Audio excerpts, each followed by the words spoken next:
Matt Jennings, producer of Carroll Street. Simeon Hutner, producer and editor of When We Walk. Now, there are a few things in common. Demetrius is Middlebury class of 16, Simeon is Middlebury class of 81. And they didn't know that before they went on the stage, is that correct? Yeah. So I will start with a couple of questions, but my first a comment. This is the second time I've seen both of these films. They're intensely personal films, and they're extraordinarily revealing. And I hope that you all felt that way. In terms of When We Walk, I just was saying, Simeon, this film rips me up. The amount of courage required to make a film like this is extraordinary. And I'd like to start by asking you to sort of describe how Jason has been able to give us some background as a videographer. As he was a videographer, he is familiar with the process of making films. We see him early on in this way. With the progression of his MS, how has that translated? He directed, he wrote this film, but the physical barriers that he faces, because you were the editor and producer on the film, what happens when he is attempting to make the film? What does he run up against that sometimes prevents him from accomplishing what he wants to accomplish? What were sort of the obstacles in the making of this film? I mean, there were a lot of obstacles because of his advanced MS. I worked with him on When I Walk, and he was able to use his hands at that point, and he had actually done some of the editing on that film, and he was able to communicate better. His voice is very soft now, which was a big problem, not only in communicating with him, but in doing the narration for the film. We had to do it at a certain time of day. We had to do it usually in the morning, because at the end of the day, he wasn't able to speak very well. But there were a lot of obstacles because of it. He spent most of last summer on his back on a couch because of bed sores. He works really hard. He's a workaholic. He gets up at 6 a.m. and works till midnight. He has a nonprofit that you saw in the film, at Access Map, and he's developed that. He speaks at the UN on disability rights. He travels. You saw he was traveling around the world. So he's able to do all that. It's remarkable how he can do that. But in terms of making the film, his short-term memory is going because of the MS. So he wouldn't remember footage that he had shot. So that was a challenge. Did you sort of fill in that gap for him? Yes. Yeah.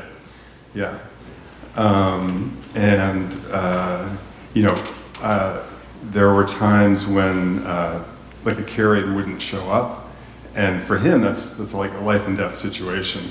I was out getting lunch one day, and I got an urgent call from a friend of his who was at the apartment because a carrier hadn't shown up, and the back of his wheelchair had fallen off, and I rushed back, and his friend was holding him up with one hand, and she didn't have the strength to move, and so I was able to help her, and we put the bolt back in the wheelchair.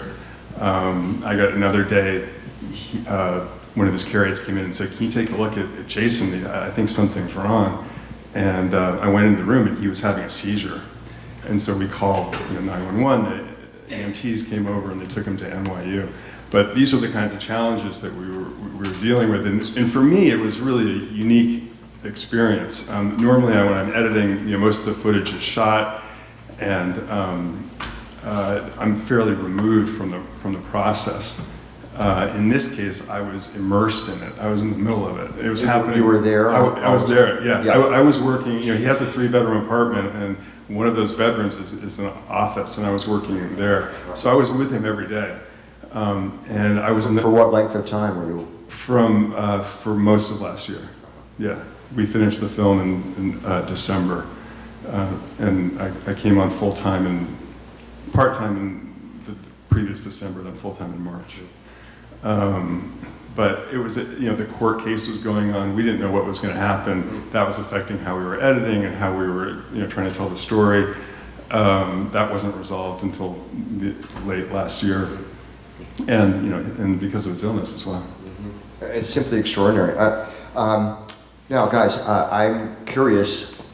Your film was finished last year, Carol Street? It was finished in February. In February. Oh, it's very recent. Yeah.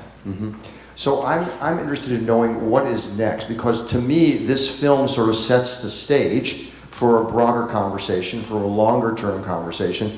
The nugget of it is here in Middlebury. Do you have in your mind anything broader to take these themes and try and do a bigger film? Because I think it's a message. It really, to me, it really resonates. Your particular background, how you conveyed it, was very, very well done. So is there something larger that you have in mind? And you can say no, I don't care. But I'm curious because it resonates quite a bit. Yeah, it's certainly something I've thought about. A lot of times when people watch it, they're like, they leave it wanting more and, learning about the experience. And so that's something that Matt and I have been talking about, is what would something like this look like when it was bigger, like into a feature film or something. So there's definitely a conversation around it. I've actually been thinking about doing something in California, in San Francisco, because there's been a lot of films about gentrification there and how the history of black people in San Francisco is changing, but yet they're so influential in it. And so that's something I would like to look at going forward and incorporate my own voice in that narrative. So we're going to show a film called The Last Black Man in San Francisco, which may speak to that. It's a narrative. Yeah, that's kind of what sparked it for me. I watched it a couple weeks ago and I absolutely loved it. And it was like a first-time filmmaker out of San Francisco. And that sparked my interest in it. The West Harlem, the Harlem of the West, I think was called the Fillmore. Yeah. That had such a huge influence on jazz culture. Yes. And that's definitely something I'd like to look at more. Matt, can you talk a little bit about, because the college is so involved in the making of this film, was there sort of some sort of extraordinary appeal to doing this film? This is not typical, right? So explain the process, how the college got involved, and what is important going forward for a film like this. So Demetrius was an intern in our office when he came to me with the germ of an idea of interviewing people at Middlebury about what the black experience was like. And immediately it clicked with me because this was about a year after we published a cover story in the print magazine called Let's Talk About Race, about issues of racial identity at Middlebury. And when I wrote the piece, and when I was interviewing people, I was saying to them, this is not a one-off, this is not we did the race story, so now we're done. There will be something next. And I didn't know at the time what that would be. So when Demetrius came into my office with this idea about film, I said, that's it. That's the follow-up to Let's Talk About Race. It's the natural progression. I had a quick conversation with Bill Berger, who was my boss at the time, and he also understood that we would be talking about these issues and communicating about these issues ongoing, and he immediately saw it as an opportunity for us to continue the conversation, and so that's how it grew into the film. But I think that the pivotal moment for me is Demetrius was struggling a little bit with the narrative. He had interviewed a lot of people, and he said they have a lot of fascinating things to say, but I'm just it's talking head and after talking head, and how is this going to be different? And I told him he had to put himself in the film. And he was hesitant at first. He didn't want it to be about him, and I said, it has to be about you. It's like an essay in the magazine written. You got to write it from the first person and bring in other experiences, but you need to be in it. Mm-hmm. Let's go to the audience. I'm suspecting some people want to talk. Yes, right here. Is that you, Catherine? Go ahead. Demetrius, along the lines of what you were just talking about, coming up with a narrative, because you certainly had your own narrative, but then I heard some very diverse opinions about the role that these different folks felt they should play at Middlebury. So how did you two work together? Can you expound a little bit more upon that? Because you may have heard things like, well, I don't feel that way, or I don't know how do I do this so my voice doesn't get lost, but I make sure that I incorporate this into a cohesive whole. Well, one of the big things going into it was we didn't want it to seem like the black experience was like a monolith in a sense. We didn't want it to make it seem like everyone goes through Middlebury having these similar experiences. And so it was really important for us to show the range of experiences and the diversity of what it's like to be a black person in Middlebury. And so some people would show up and say, I have a great time here. I love being a person of color. It doesn't really affect my day-to-day experience. But then there were some students who are like, I absolutely hate it here. I think Middlebury's racist sometimes. And so it was important for me to show those ranges of experiences and not necessarily say, this is the one type of thing. And the way I incorporated my narrative into it was, I wanted to come at it from an exploratory sense, not going, okay, this is what I think it's like, fall into line, but more so, what is it like? I wanted to experience it and get a better understanding of what that experience was like at Middlebury, because it was something that I don't think I could particularly grasp when I was an undergrad, and it didn't really click until I was actually working in the communications and marketing department. It was like really embracing the Black experience at Middlebury, and I wanted to explore what that was like beforehand, for all types of students, alumni, faculty. Question, David. Demetrius, it was very clear that your mother's voice was informing you, and that you were discovering a part of your identity based on a lot of years of talks with her. I'm really interested to know what your father was, how he related to that or didn't. How hands-on was he in giving you more of the picture? Mm-hmm. So it was funny, after I showed the film to both my parents, my mother cried. She barely finished watching it. But my dad, his first reaction was he actually felt very alone when he was watching it. He's like, I felt like I was not included. But later, after talking to him, and then he got really happy about it because he loved it and he was very proud of me. And so later on, it turned into this conversation about you gave me the abilities and the tools to make a film like this. My mother gave me the identity, but he gave me, the way I look, to work hard, to understand, to navigate the space between being a Black person and also being a white person. Going to a place like Middlebury College and not necessarily saying I'm a Black person here, listen to me, this is the experience is like, but also exploring another different side of it. I'm also half white. And so utilizing that to the best of my ability, because sometimes I could walk into a room and people don't know I'm Black, and so it starts a dialogue and starts a question. And people start to listen to me because they're like, oh, no, I'm Black, I can understand the experience. I think I'm kind of going on a little bit, but did I answer your question, or? Who else has a question out there? Yes? Yes, go ahead. Yeah, really. Where is Jason DeSilva today? Well, he was supposed to be here.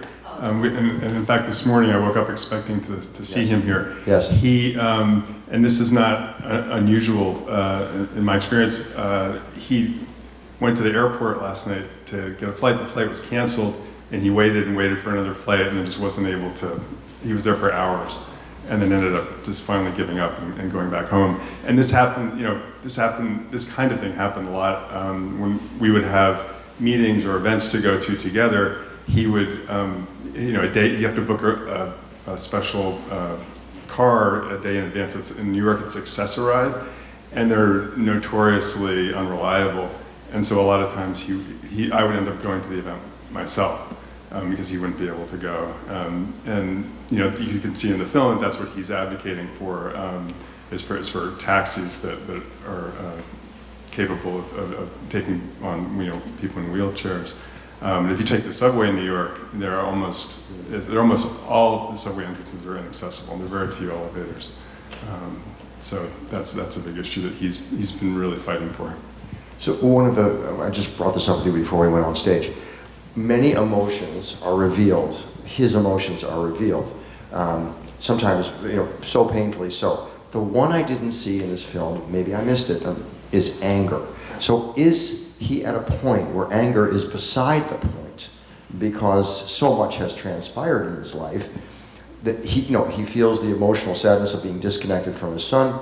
I know there are resentments, but I did not see outbursts of anger. So was that true on the set, or in your knowledge of him, has he moved beyond anger to a sense of acceptance, or what?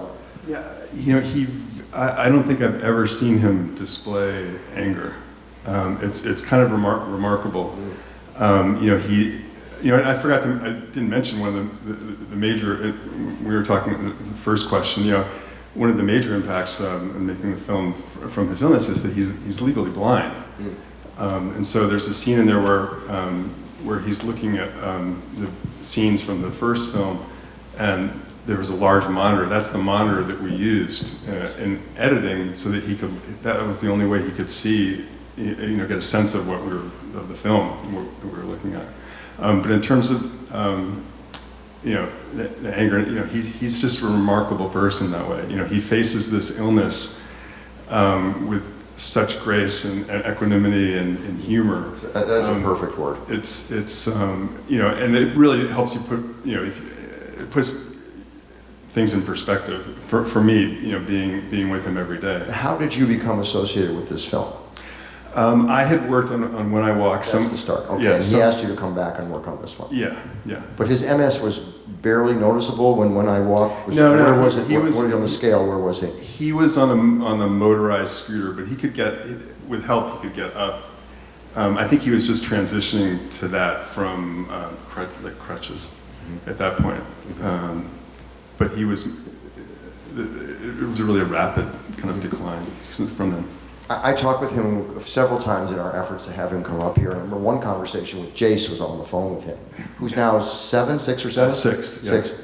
And he kept basically jumping over his father's lines. It was really quite something. And saying, yes, Daddy wants to come. Yeah. It was very nice. You mentioned before that his MS reading is still at a 9.0. So he has not progressed to even a further level of danger. I mean, it's very challenging every day for him, but he's not progressed. No. He's still at that level, and there's still that frustration at not being able to be in Texas. And interestingly, we had a birthday party for him a few weeks ago, and we got Dennis Burrell on the phone. We showed clips of the film, and we got Dennis Burrell on the phone. He was one of the people in Texas, the disability activist that Jason interviewed, and we asked him about because in the film we said there's a 6-month to 3-year waiting period just to get in this program, the STAR Plus waiver program. And we said, Dennis, has it gotten any better since then? And he said, no, the waiting period now is 16 years. So it's just everything. It's kind of going really in the wrong direction. Yes, the Lone Star State. Does anybody have? Oh, yes. Go ahead, David. Just quickly, I'm sorry to inject a little bit of politics in here, but is Texas one of the states that has turned down Medicaid expansion? Yes. I believe so. Yes. I do know that for yes. Thank you for that very thought-provoking film. When Jason was talking to his friend, and his friend said, there are so many who have all the tools that we don't have, and sometimes they don't take advantage of it, and that's certainly something to introspectively look at yourself and say, yes, what am I doing with my life? Yeah, I thought about that a lot because being around him every day and seeing what he does and how hard he works and how much he accomplishes in spite of this disability. Yeah, that was definitely something that I thought about a lot. Are there any more questions? Yes, way back. I have a question about the germ of this idea for this film. What was the catalyst, or what made him suddenly, or not suddenly, but decide that he needed to make this film for his son? Because I know there's a lot of... Who are you directing the question to? Oh, sorry. To Simeon? Yeah. Okay. Because there's a lot of footage in there that must have come from an earlier film, which I'm not familiar with, and then he really starts directing filming part of it to Chase. I think he had originally conceived of the film as being for his son early on. There is some footage in there that is from the earlier film, but there actually isn't that much.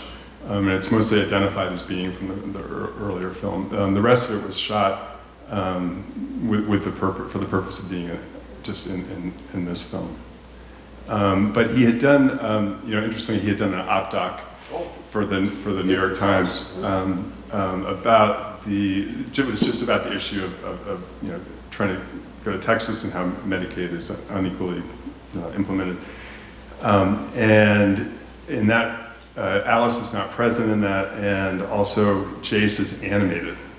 And so originally he had talked about not having Alice in this film and also trying to animate Jace here, and it just didn't seem like that would work. As I was looking at the footage, I thought we really needed to see her and see the relationship, and then also see Jace. So The animated sequences were quite well done. They were restrained, which was good. Does anybody, we'll take one more question. Yeah, go ahead, Carl. Simeon, I have to choose from my list of 20 or 30 questions. You can do it, Carl. Very, very powerful. Lots of emotions. The emotion that impressed me the most is, or not the emotion, the fact of the indomitability of Jason. I just I would quit. I would get tired of living every day, and the nursing home would be fine, and I'd be dead in a year. I mean, so I find that very striking, and I wondered a little bit about the depression that is inevitable. It doesn't appear much in the film. And I wonder if that's an editorial decision or whether he just doesn't get depressed. But that's the only one. The second one was the decision about Alice. Alice disappears. Yeah. She comes, and he's fairly, this is my story. I've chosen, but does she disappear? Is that an artistic choice? Or does she, I wonder about her response to this film. Does she feel that she presented fairly? Does she? So is it an artistic choice, or is it her choice? Choose from one of those questions. Well, on the second one, that's a really good question. The most difficult part, I think, of editing was how to depict Alice. And she disappears because when she left, after she left, she said that she no longer wanted to be, filmed or in the footage, and so she isn't, and we respected that request. And in terms of his attitude, there certainly was a degree of tension between the two of them as a result of this, and so it was challenging to know how to present her, particularly since she was not involved in the process, as she was very much in the first film. And so we relied on, we had screenings, and we really relied on our audiences to help us out with this, because we were so immersed in it, and particularly Jason was, and me as well, that it was hard to have an objective view of it. So we got a lot of really helpful comments about this exact issue, and we were able to kind of shape the story the way we ended up doing. And I have to say that my wife, who's a reproductive psychiatrist who works mainly with women, was able to really give us some very helpful feedback about how Alice was feeling, or would have been feeling during this process, as she when she had her child, and also dealing with caring for Jason. It was really helpful, and so we kind of steered the film more towards the direction that we ended up with. I just want to say we're going to wrap up. This is an extraordinary conversation. I want to thank Matt Jennings, Demetrius Borge, Simeon Hutner. I think you want to thank them as well.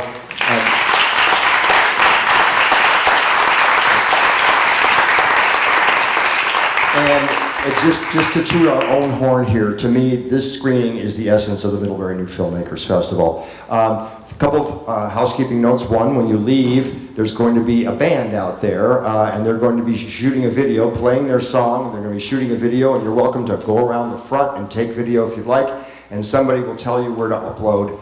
So when this comes together later in Middlebury, you'll be part of that. Second thing, if you have your ballots and you'd like to vote, please do. They'll collect them on the outside. Number 3, the food truck is here. They're serving tacos today. And number 4, importantly, we'll be back up here at 1:30, but we'll be screening Barbara Koppel's film New Homeland. First Reformed has now moved to Saturday at 1:30, and that's all I've got to say. Have a good day. We'll see you later. Thank you so much.